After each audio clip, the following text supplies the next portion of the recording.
बाबासाहेब काकडे कनिष्ठ महाविद्यालय शिवगाव इयत्ता 12वीच्या वर्गामध्ये आपल्या सर्वांचं हार्दिक स्वागत। आजच्या तासिकेला आपण निबंध म्हणजे काय, उत्तम निबंध लेखन कसं करावं आणि निबंधाचा तिसरा प्रकार जो आहे आत्मोत्तात्मक निबंध, या निबंधाविषयी माहिती पाहणार आहोत। तर विद्यार्थी मित्रांनो, शालेय जीवनामध्ये आपण निबंध लिहिलेले आहेत। विविध संस्थांमार्फत आयोजित केलेल्या निबंध स्पर्धेमध्ये तुम्ही भाग घेतलेला आहे, भविष्य काळामध्ये घेणारे आहात। त्या दृष्टीनं निबंध लेखनाचं जे काही स्वरूप आहे हे स्वरूप आपल्याला माहिती असणं गरजेचं आहे। आणि म्हणून पहिला जो काही प्रश्न आहे आपला, निबंध म्हणजे काय, तर निबंध म्हणजे सुसंगत आणि योग्य विचारांची, कल्पनांची अर्थपूर्ण गुंफण।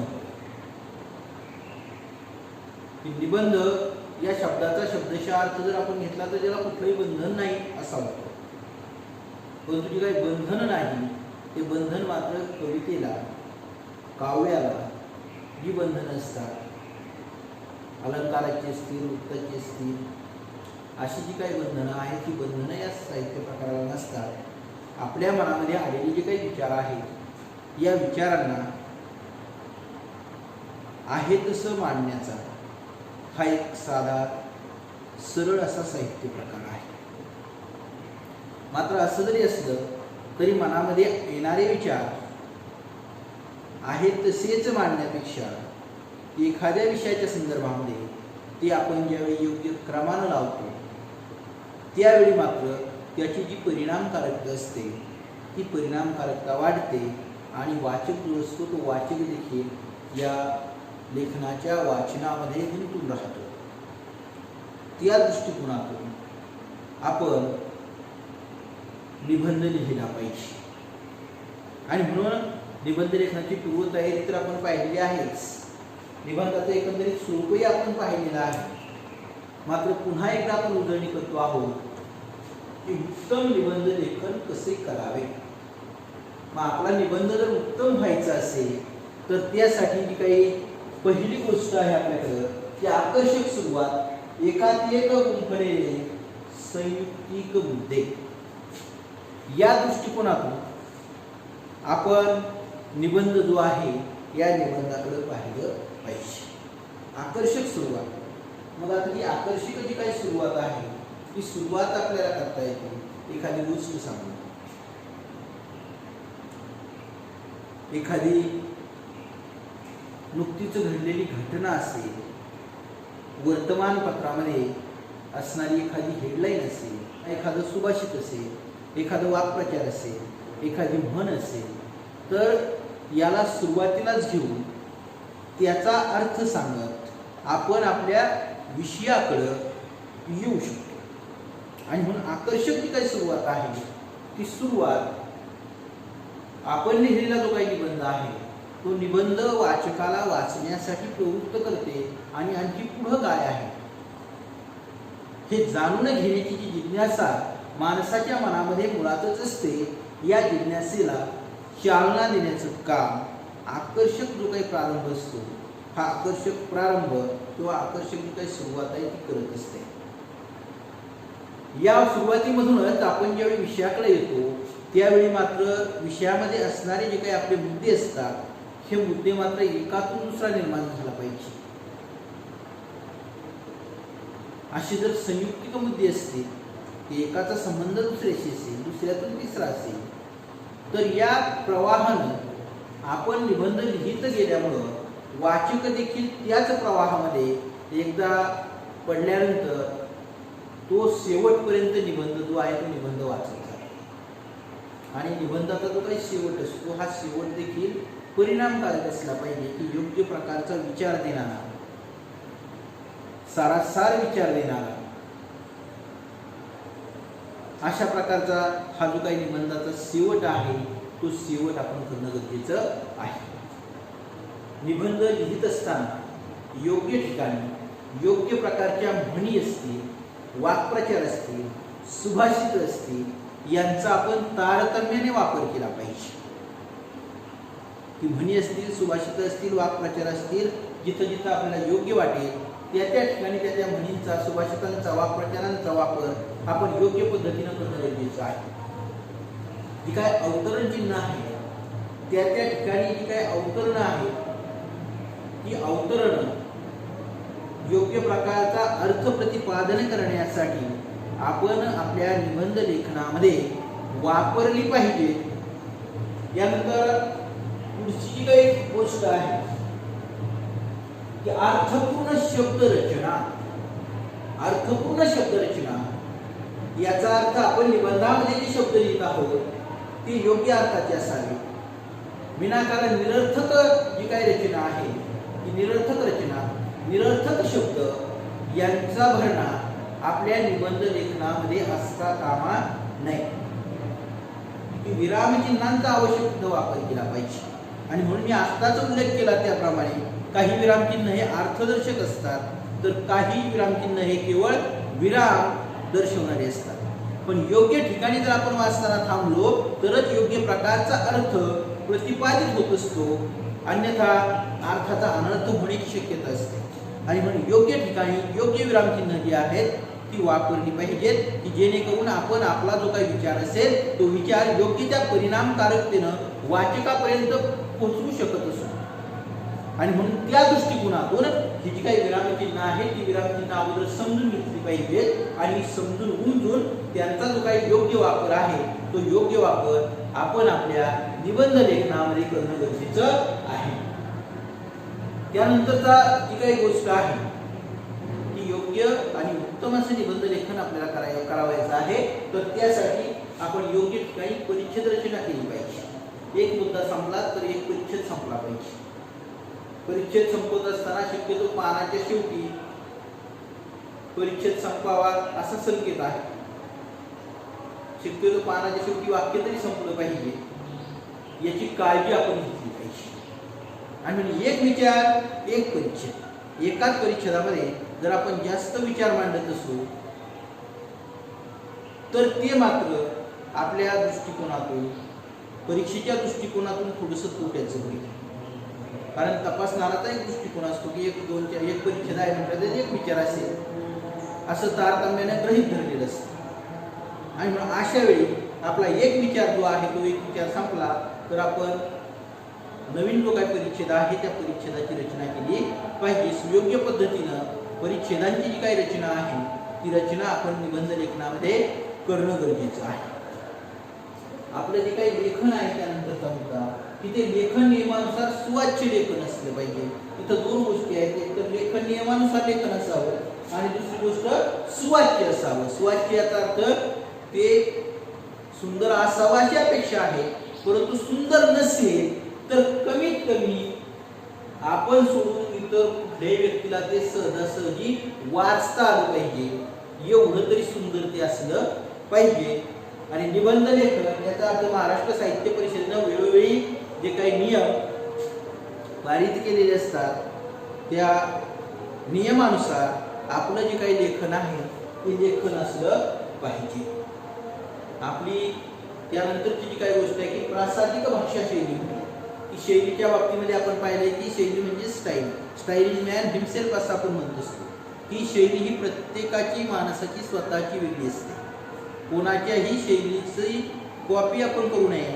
मात्र आपली जी काही शैली असेल, आपली जी काही पद्धत असेल ही पद्धत मात्र प्रासादिक असली पाहिजे. आता प्रासादिक हा जो काही शब्द आहे तो थोडासा आपण समजून घेऊया. प्रासादिक याचा अर्थ प्रत्येक माणसाला ती शैली आवडली पाहिजे, भावली पाहिजे. आणि म्हणून प्रासादिक हा शब्द आलाय, प्रसादापासून हा शब्द आलाय. प्रसाद म्हणजे जो परमेश्वराचा प्रसाद म्हणून आपण घेतो तो मंगल पवित्र म्हणून त्याचा स्वीकार करतो सहजासहजी, त्याला कोणी नाकारत नाही. प्रसाद म्हटल्यानंतर आपण घेतोच. किती पोट भरलेलं असलं तरी देवाचा प्रसाद आहे म्हटल्यानंतर आपण थोडासा का होईना घेतोच. म्हणजे त्याला आपण नाकारत नाही, तो आपल्याला हवा हवासा वाटतो. तशीच आपली शैली जी आहे ती शैली कोणताही स्तरातील वाचक असेल त्या वाचकाला आवडली पाहिजे. रुचली पाहिजे, पचली पाहिजे, भावली पाहिजे, अशा प्रकारची जी काही रचना आहे ती रचना आपण केली पाहिजे. आणि मग त्या प्रासादिक रचनेसाठीची ज्या काही गोष्टी आहेत त्या सुद्धा आपल्याला माहिती असल्या पाहिजे. छोटी वाक्य, अर्थपूर्ण वाक्य, योग्य प्रकारचे शब्द त्यामध्ये असावेत. अशा प्रकारची जी काही शैली आहे ही शैली आपण वापरणं गरजेचं आहे. त्याबरोबरच आपल्याला जी काही काळजी घ्यावायची आहे ती जास्त पाळणार किंवा पुनरुक्ती होणार नाही याची आपण काळजी घेतली पाहिजे. विषय जो आहे तो विषय अगदी मोजक्या शब्दामध्ये परिणामकारकतेने आपल्याला मांडता आला पाहिजे. कारण इयत्ता 12वीचा जर आपण विचार करू तर आपल्याला परीक्षेमध्ये 300 शब्दांचं बंधन आहे आणि म्हणून पालघाळ लावून चालणार नाही. आपला विषय आपल्याला तेवढ्याच शब्दामध्ये, थोडासा इकडे तिकडे झाला तर चालतो, 10-20 शब्द इकडे तिकडे झाले म्हणून काही फरक पडत नाही, परंतु अगदी एकाच विषयाला पालघाळ लावून, एकाच मुद्द्याला पालघाळ लावणं हे निबंधाला अपेक्षित नाही. शिवाय तेच मुद्दे परत परत वापरू नये. पुन्हा पुन्हा पुनरावृत्ती जी आहे ती पुनरावृत्ती आपण टाळली पाहिजे. स्वतःच्या शब्दामध्ये हा जो काही निबंध आहे तो निबंध त्याची अभिव्यक्ती असली पाहिजे. याचा अर्थ इतर दुसऱ्या ठिकाणाहून उतरवून आपण निबंध काढू नये. तसा उतरवलेला जर मजकूर असेल इतर ठिकाणचा तर तो तपासणाऱ्याच्या पटकन लक्षात येतो आणि म्हणून आपल्याला योग्य प्रकारचे जे काही गुण आहे ते गुण निबंधाला मिळत नाही. आणि जास्तीत जास्त गुण जर आपल्याला निबंधाला मिळवायचे असतील तर त्यासाठी मात्र आपल्याला या सर्व गोष्टींचा विचार करून आपल्या निबंध लेखनामध्ये या सर्व गोष्टींचा जो समावेश आहे तो समावेश आपण केला पाहिजे. तर आजच्या तासिकेला आपण निबंधाचा जो काही तिसरा प्रकार आहे या तिसऱ्या प्रकाराचा विचार करणार आहोत आणि हा आपला तिसरा प्रकार आहे आत्मवृत्तात्मक निबंध. आत्मचरित्रात्मक निबंध असं देखील म्हणतात. हा जो काही निबंध आहे या निबंधाच्या बाबतीमध्ये आपण कोणती काळजी घेणं लिहिताना गरजेचं आहे ते देखील पाहणार आहोत. तर त्यामध्ये पहा, या निबंधामध्ये जो कुणी आपली कथा लिहित असतो तो आपल्या भावभावनांचे, सुखदुःखांचे, विचारांचे अनुभव जे आहेत ते अनुभव कथन करत असतो. कडू गोड आठवणी असतील, त्याचा एक रम्य असा एक पट असतो. प्रगती पुस्तकाचे, उत्तर पत्रिकेचे आत्मकथन असू शकते. तसेच एखाद्या पुतळ्याचे जे असते बोलणे व्यक्त होणे महत्वाचे असते.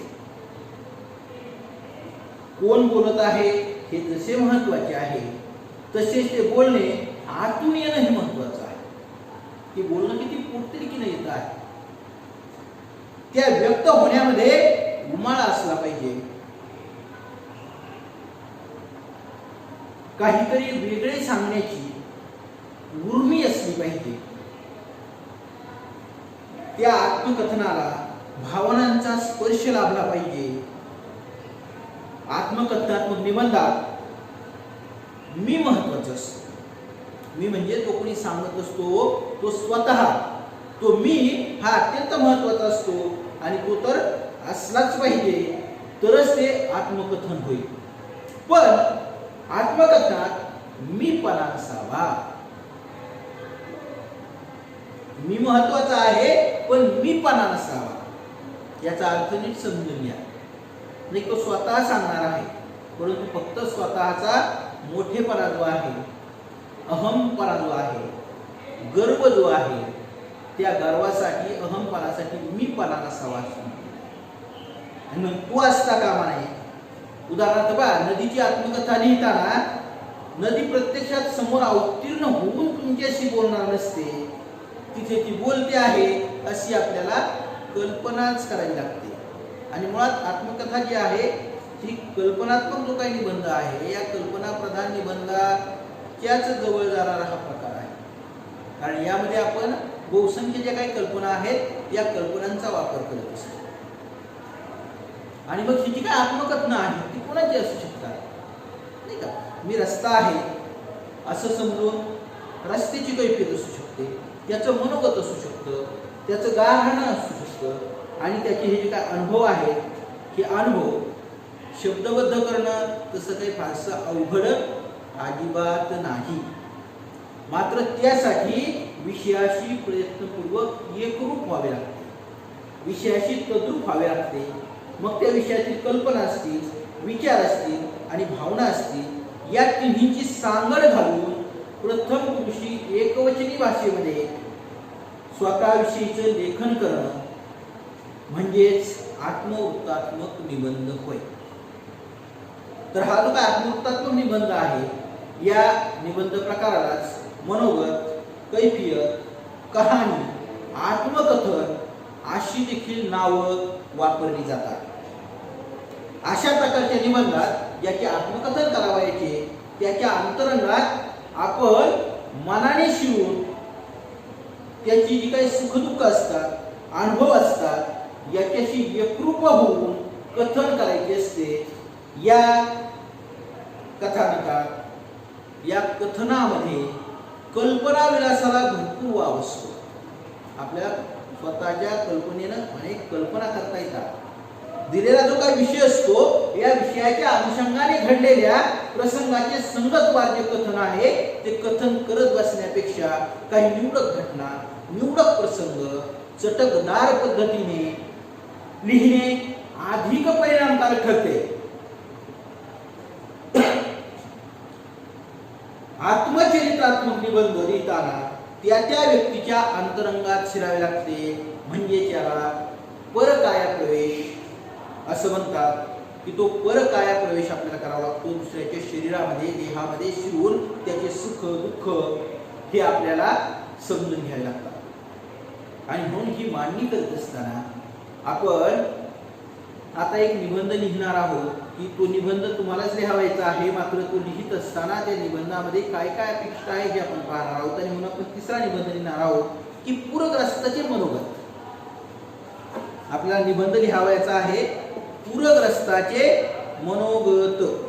मग आता हे जे काही मनोगत असेल हे मनोगत आपण कसे लिहिणार आहोत.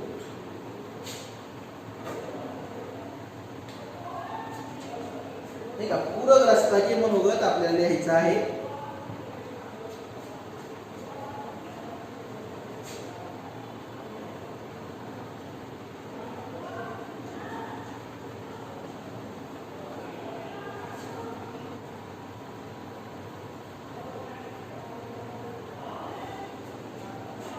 पूरग्रस्ताचे मनोगत हा निबंध लिहित असताना आपण आत्ताच हे जे काही मुद्दे पाहिलेले आहेत, शिवाय आत्मकथनात्मक निबंधामध्ये आपण परकाया प्रवेश करणं गरजेचं आहे. प्रथम पुरुषी एकवचनी जी काही शैली आहे ती शैली वापरणं गरजेचं आहे. आणि मग हे सांगत असताना आपल्याला जे काही सांगायचं आहे त्यामध्ये आपण विचार करणं गरजेचं आहे की अगोदर तो पूरग्रस्त असेल, मग त्याचा जो काही एकंदरीत अनुभव आहे, आलेला पूर असेल, या पुरामध्ये त्याचं झालेलं नुकसान, मात्र त्या नुकसानीमधून मी काही सुरुवात आपण आकर्षक करत असतो. आणि या आकर्षक सुरुवात करत असताना मात्र या पूरग्रस्ताचं झालेलं स्थलांतर, मग स्थलांतराच्या ठिकाणी तो आहे अशी आपण कल्पना केली पाहिजे. मग त्या ठिकाणची ती परिस्थिती असेल, त्या ठिकाणच्या एकंदरीत सेवा असतील, सुविधा असतील, उणिवा असतील, या सगळ्यांचं विवेचन थोडक्यामध्ये एका परिच्छेदामध्ये आपण करणं गरजेचं आहे. या ठिकाणी मात्र तो स्वतः सांगणार आहे आता की पूर आला त्यावेळेस काय परिस्थिती झाली, नेमकं किती किती जीवित हानी झाली, वित्त हानी काय झाली, कोण कोण गेलं, कोण कोण वाचलं, याचा एकंदरीत त्याच्या आजच्या मनस्थितीवर काय परिणाम होतो आहे. त्यानं पाहिलेला हा जो काही पूर आहे या पुराचा त्याचा जो काही अनुभव आहे तो अनुभव कथन करतो आहे. हा अनुभव कथन करत असताना या अनुभवाबद्दलचे त्याचे विचार असते की न भूतो न भविष्यती असा हा पूर असेल, किंवा याच परिस्थितीमध्ये ज्या ठिकाणी तो थांबतो आहे त्या ठिकाणी त्याला मिळणारी मदत असेल, सेवाभावी संस्थांकडून मिळणारी मदत असेल, शासनाकडून मिळणारी मदत असेल, या मदतीमुळे त्याचं ऊर भरून आलेलं असेल, मन भरून आलेलं असेल, मात्र हे सगळं करत असताना एकंदरीत जीवनाविषयीची एकदा जीवितहानी जवळची जीवितहानी मृत्यूहानी झाल्यानंतर माणसाची जगण्याविषयीची जिद्द कमी होत असते. मग या सगळ्यामधून तो कशी उभारी घेतो आहे, त्याच्या शासनाकडून काय अपेक्षा आहे, या सगळ्या तो मांडणार आहे स्वतः. त्याबरोबरच हे सगळं करत असताना त्याला जी काही उभारी मिळणारी आहे, ती उभारी मिळत असताना पण कुसुमाग्रजांची जी काही पूरग्रस्त म्हटल्यानंतर कविता आहे अतिशय गाजलेली अशी कणा नावाची, नाही का. तर या कवितेच्या ओळी आपण वापरू शकतो, नाही का. पुराण झालेली नासधूस असेल, मात्र शेवटी कोणाच्या मदतीवर विसंबून न राहता स्वतःमध्ये असणारी जिद्द आणि चिकाटी व्यक्त करणारी ही जी काही कविता आहे, नाही का. ज्या कवितेच्या शेवटच्या वेळी आपल्याला माहिती नाही का, त्याच्याकडे हात जाताच पैसे नकोत सर मला, पाठीवरती हात ठेवून फक्त लढ म्हणा, असा म्हणणारा जो काही आशावाद आहे, हा आशावाद त्याच्या मनामध्ये निर्माण होतो आहे का, याविषयी देखील आपण विचार करणं गरजेचं आहे. आणि अशा प्रकारे एकंदरीत आलेल्या संकटामधून प्राप्त परिस्थितीचं वर्णन करत करत त्याच्या मनावर झालेला जो काही परिणाम आहे, त्याच्या अंतर्मनातील जे काही विचार आहेत, त्या विचारांचा देखील मागोवा आपण या निबंधाच्या माध्यमातून घेणं गरजेचं आहे. तर अशा प्रकारे, आणि याच्या व्यतिरिक्त, कारण निबंध हा प्रत्येकाचा वेगळा असू शकतो, आणि म्हणून मी फक्त हा एक प्रवाह तुम्हाला सांगितलेला आहे की या प्रवाहाच्या अनुषंगानं प्रत्येकानं स्वतःचा जो काही निबंध आहे तो निबंध लिहावायचा आहे.